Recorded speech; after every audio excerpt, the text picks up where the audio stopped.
And of course, the countdown to the inauguration of Donald J. Trump as the 47th President of the United States is officially underway.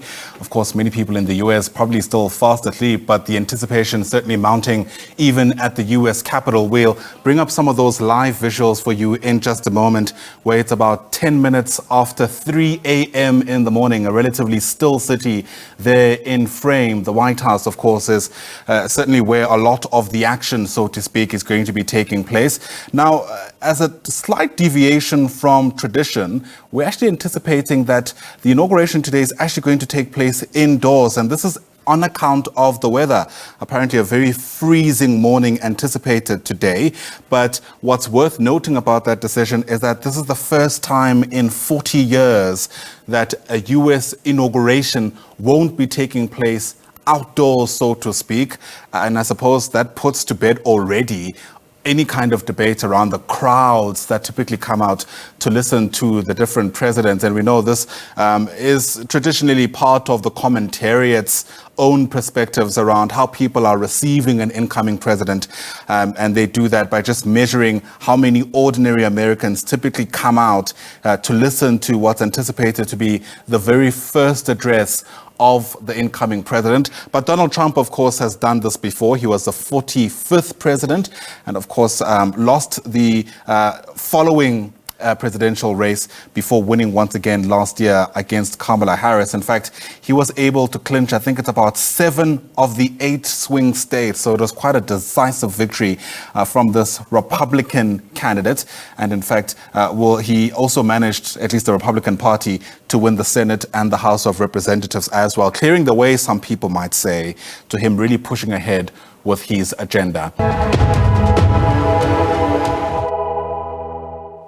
Donald Trump fired up thousands of his supporters on Sunday, promising a new era of American prosperity as he prepares to return to power. Speaking at a packed rally in Washington's Capital One Arena, Trump vowed to aggressively reshape immigration and trade policies. The event, dubbed the Make America Great Again Victory Rally, was held in the indoor venue, which will also host parts of Monday's inauguration festivities, due to icy weather conditions.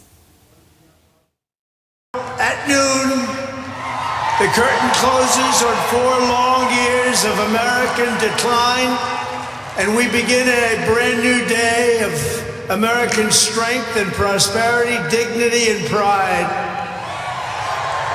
Bringing it all back. Once and for all, we're going to end the reign of a failed and corrupt political establishment in Washington, a failed administration.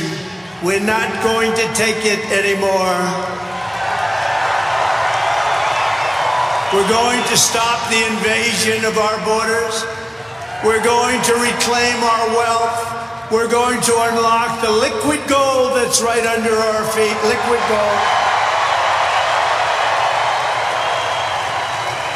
We're going to bring back law and order to our cities. We're going to restore patriotism to our schools, get radical left, woke ideologies the hell out of our military and out of our government. And we are going to make America great again.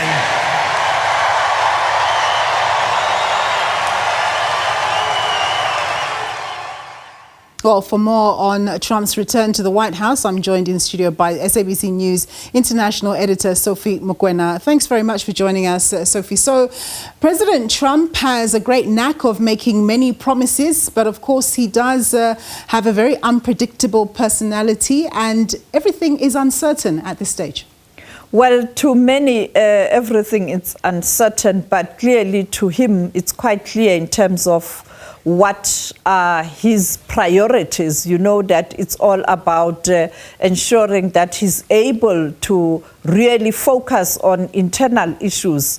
But also when you look at foreign policy, I think the critical issue will be to ensure that, as he did announce, that he is going to be a president who's going to ensure the global world peace. He's going to deal with the issue of Ukraine. He has already started with the Middle East And I think that will be his focus. I can't see him this time around doing what he did in the first term in terms of taking decisions or making announcement and making an about 10. He has got nothing to lose.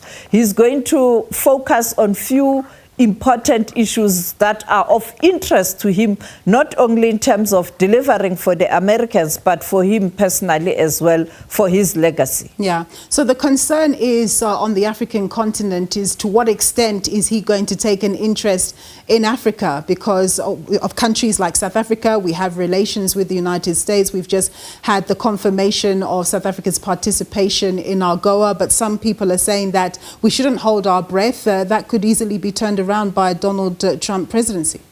You are correct. In terms of Africa, I think when Donald Trump was the president of the U.S. A few years ago, it was not the same when you look at the global economy. And perhaps the sector that's driving the economy right now, the technology. And therefore, you need Africa, because it is on the continent where you have those mineral resources that can help you to lead in that sector of technology as China has done. And therefore, to catch up with China, if you want to manufacture those batteries for electric cars, you need some of the resources that we have on the continent, particularly in the south, in South Africa, in Tanzania, and also in the DRC. Therefore, for the development of the continent, you cannot ignore what Trump is saying, but Trump himself cannot ignore the continent this time around. The second issue is that, as you know, that South Africa is hosting the G20 summit later this year. The incoming chair of the G20 is America. And therefore, South Africa and America will have to constantly interact. And you know that the AU now has got a seat in the G20 group, and therefore that would include interacting with other leaders on the continent. And therefore, I see a bit of a shift, not really focusing much on Africa, but I can't see him really ignoring Africa this time around. And you have people around him, for example, Elon Musk, who's involved in these things. And I think his interest is to ensure that he does expand his business on the continent and the resources of the continent that are used to develop all the technology that he is focusing on, Elon Musk, in terms of his businesses, the electric cars. You find them on the continent, and he would want to leverage on the fact that he's influential in America, but we know him on the continent. When it comes to the issue of Gaza, we've had the ceasefire that took effect yesterday, albeit a bit later than was planned. But how do you think Donald Trump is going to deal with that situation? You know, he had said in the past that he's not interested in conflicts. He's talked about the conflict in Europe, and he's also talked about the Middle East. But what do you expect? As you can see, these are live visuals from the Middle East somewhere, the Gaza Strip somewhere. But what are your thoughts on that, Sophie? Well, yesterday he spoke about Gaza and Ukraine, insisting that he is going to ensure that the Middle East is not the same. So we don't know what does that entail, but he already had influence in terms of the signing and the implementation of this ceasefire. And therefore, I think he is going to continue. But don't forget, it was Donald Trump who took a decision that the United States of America's embassy moves from Tel Aviv to Jerusalem, and as part of almost like provoking the Palestinians. And therefore, much as he is portraying himself as a man of peace, I can't see Donald Trump not really supporting Israel. But I think he's going to ensure that this support doesn't affect his relationship with other leaders in the Middle East, like Saudi Arabia, like your United Arab Emirates and Egypt. And therefore, I think he will try to strike a balance.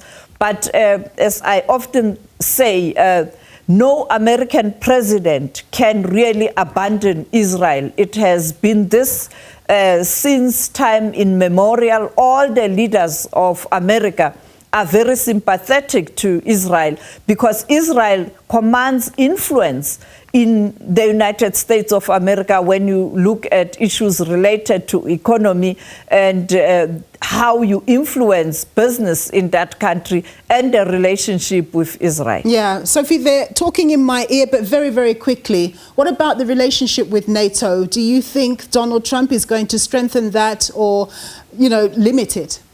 He has indicated that NATO member countries, they will have to up their game in terms of contribution and add more money and not rely on the United States of America to make a contribution to sustain NATO. And therefore, this one is going to be difficult. He has put a percentage in terms of spend in relation to support NATO. For other countries, it's going to be difficult to channel those resources in terms of arms and building of strong military that can be part of a strong NATO. So you are going to see friction there. You are correct, Nombu. All right. Sophie, thank you so much for your time and insights. As always, SABC News International Editor, Sophie Mokoena.